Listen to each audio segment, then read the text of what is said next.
Bismillahirrahmanirrahim. Bismillahirrahmanirrahim. Assalamualaikum warahmatullahi wabarakatuh.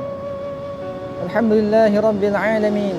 Hamdan yuwafi ni'amahu wa yukafi mazidah. Ya Rabbana lakal hamdu kama yanbaghi li jalalika al-karim wa 'azimi sultanik. Subhanaka la ilma lana illa ma 'allamtana innaka antal alimul hakim. Wa la hawla wa la quwwata illa billahil aliyyil 'azim.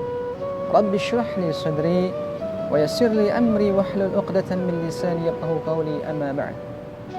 Hadirin jamaah kaum muslimin muslimat yang dirahmati Allah Subhanahu wa taala.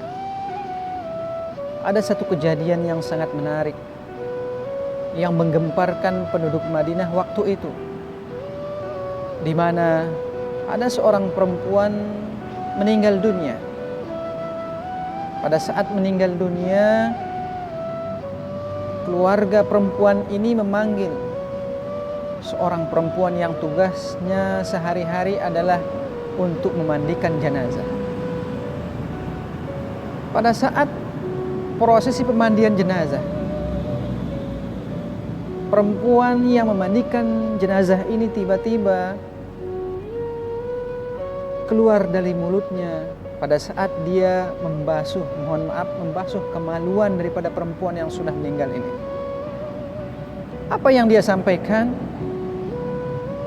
Sudah berapa banyak kemaluan laki-laki yang sudah berhubungan dengan perempuan ini? Sudah berapa banyak laki-laki yang sudah meniduri perempuan ini? Karena memang perempuan yang meninggal ini waktu itu orang menyebutnya, kalau bahasa kita sekarang itu adalah lonte. Sekalipun banyak orang tidak melihatnya secara langsung, tetapi ada stigma, semacam stigma kepada perempuan ini, bahwa perempuan ini karena dia sering pulang waktu malam, orang-orang mengira bahwa perempuan ini adalah orang yang menjajakkan dirinya, atau yang disebut dengan kupu-kupu malam.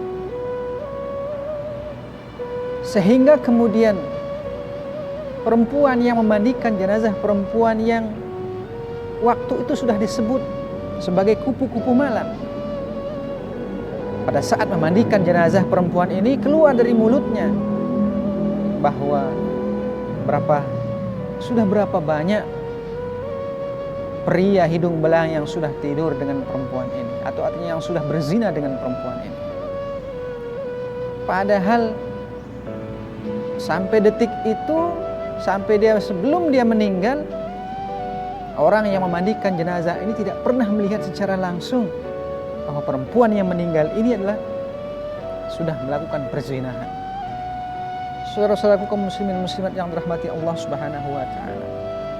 Yang luar biasa apa yang terjadi pada saat keluar dari mulut perempuan yang memandikan jenazah ini, pada saat tangannya sedang membasuh kemaluannya, tiba-tiba karena keluar dari mulutnya menuduh perempuan ini tanpa melihat secara langsung dia telah melakukan perzinahan, tangannya langsung melekat begitu saja di tubuh perempuan ini. Na'udzubillahi min dzalik. Melihat tangannya yang tidak bisa keluar, yang tidak bisa terlepas dari tubuh perempuan ini, dia pun terus berusaha untuk melepas tangannya dari tubuh perempuan ini, tapi dengan berbagai macam usaha tidak bisa. Sampai kemudian dia berusaha menutup dengan kain-kain yang ada, sehingga sekian lama, berjam-jam, sampai keluarga dari perempuan yang sudah meninggal ini begitu penasaran. Kemudian diutuslah beberapa orang perempuan untuk masuk ke dalamnya untuk bertanya kenapa pemandian jenazah begitu lama. Akhirnya setelah ada beberapa orang mendesak, perempuan ini terus mengelak bahwa masih belum selesai proses pemandian jenazah. Tunggu sebentar lagi. Padahal dia ingin mengelak bahwa tangannya itu masih belum bisa dilepaskan dari tubuh atau dari mayat perempuan itu. Karena terus didesak, akhirnya suami perempuan ini yang sudah meninggal dunia ini pun kembali menyuruh orang untuk bertanya kenapa. Pada akhirnya kemudian terbongkarlah, diketahuilah bahwa ternyata perempuan yang sedang memandikan jenazah perempuan ini, tubuh perempuan ini, tangannya tidak bisa terlepas dari tubuh jenazah tersebut. Akhirnya berita ini sampai tersebar luas, yang pada akhirnya kemudian pihak keluarga perempuan meminta untuk mencari para fuqaha untuk meminta fatwa apa yang harus dilakukan. Akhirnya satu persatu keluarga ini mendatangi para fuqaha. Ada yang memberikan solusi, potong tangan perempuan itu. Kalau ingin segera untuk mengkafani dan menguburkannya, potong tangannya. Kemudian mereka juga pergi mencari solusi yang lain kepada ahli fikih yang lain. Diberikan solusi-solusi yang kemudian tidak memuaskan keluarganya. Sampai pada akhirnya keluarganya sepakat untuk mencari seorang ulama yang waktu itu sangat terkenal dengan Darul Hijrah, yaitu Imam Malik radhiyallahu anhu.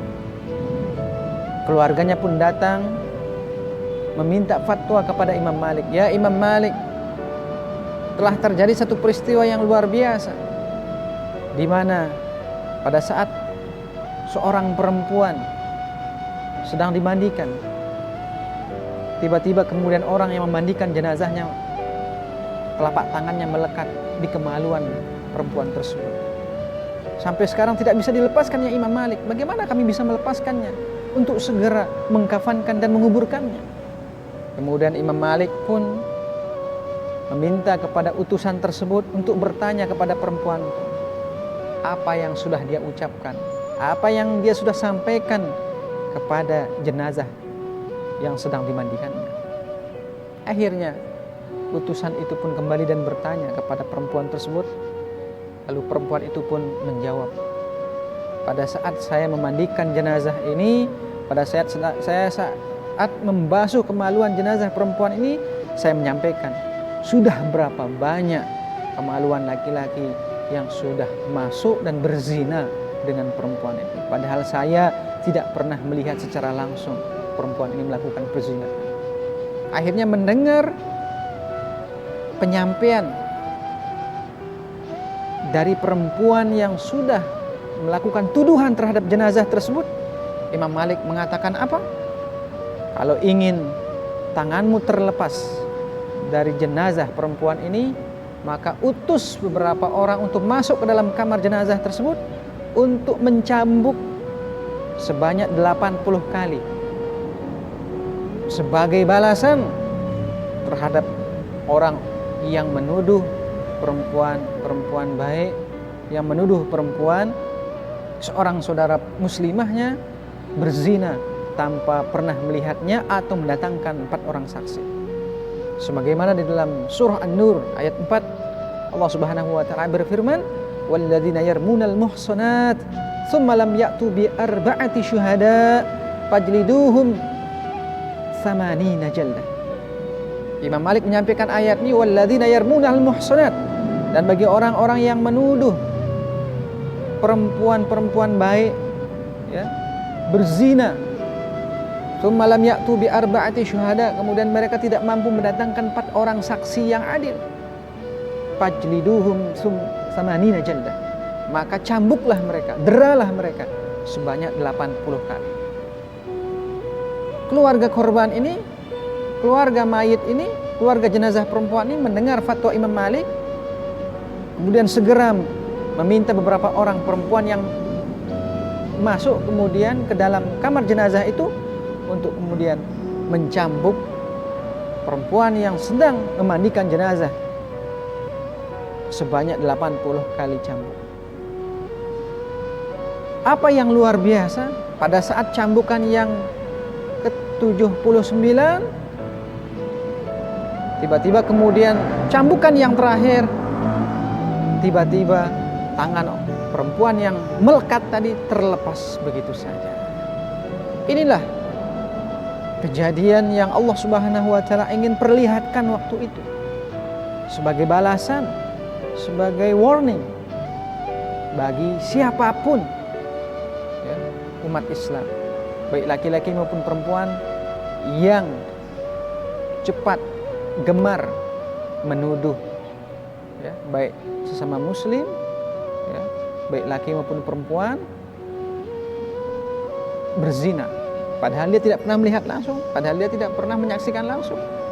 Tetapi karena dia mengikuti, ya, ada orang bilang kalau perempuan si A setelah berzina, hamil di luar nikah, si B sudah melakukan hubungan terlebih dahulu, ya, sedangkan dia tidak pernah melihat langsung, ya, atau tidak bisa mendatangkan 4 orang yang melihat secara langsung perempuan ini. Maka hati-hati, ya, hati-hati karena ada balasannya.